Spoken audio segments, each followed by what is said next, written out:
আমাৰ যিবিলাক সাৰনাৰ এতিয়া আমি মই অলপ আগত কৈ গৈছোঁ, যেনেকুৱা আমাৰ কৰম পূজা আছে, আমাৰ যেনেকুৱা মানে চাৰুল পূজা আছে, যেনেকুৱা আমাৰ চহৰৰ পূজা আছে, যেনেকুৱা আমাৰ মানে আপোনাৰ বৰপাহাৰী খুঁটি পূজা, আমাৰ মানে ভেলুৱা ফাৰা, আমাৰ বিভিন্ন এনেকুৱা আমাৰ বিভিন্ন ধৰণৰ পূজা আছে, যেনেকুৱা আমাৰ কি বোলে সাৰনা পূজাও আছে, আমাৰ বিভিন্ন ধৰণৰ পূজা পাঠবিলাক আছে। আমি যেতিয়া বিয়া বাৰু কৰোঁ তেতিয়া আমাৰ বিয়া বাৰুত আমাৰ নীতি নিয়মবিলাক আছে, যেনেকুৱা আমি মানে পানী কাটিব যাব লাগে, তাৰপিছতে হালধি তেল লগাব লাগে, তাত আমাৰ যি মানে বিয়া মণ্ডপত আমাৰ মানে এই হাল মানে হ'ব লাগিব, তাৰপিছত শিলপথাৰ হ'ব লাগিব, তাৰপিছত ধিনুক জীয়াৰী, সেইবিলাক আমাৰ যিবিলাক মানে কলাকৃতি যিবিলাক আমাৰ পৰে সাৰনাত, আমি সেইবিলাক গোটেইখিনি ৰাখি পেলাই আমি সাৰনা মানে যিবিলাক ক্ৰাইটেৰিয়াবিলাক সেইবিলাক আমাৰ গোটেইখিনি আছে।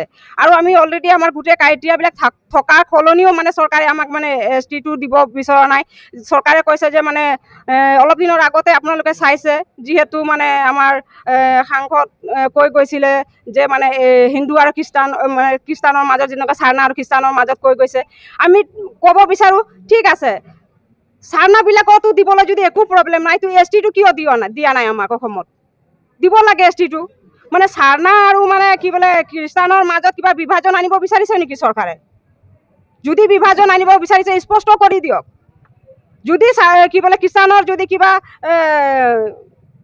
প্ৰব্লেম যদি কিবা আছে, তো সলভ কৰি পেলাই সিহঁতকো দিয়ক।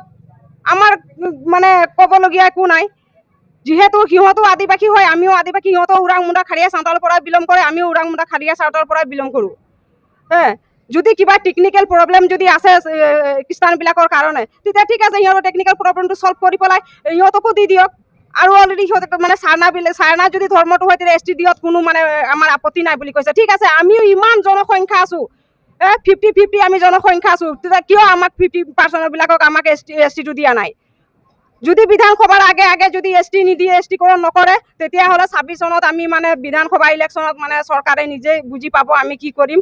আৰু আমি অলৰেডি এতিয়া বুৰ্বক হৈ থকা নাই, আমিও এতিয়া পলিটিক্সত আমি আগবাঢ়ি গৈছোঁ।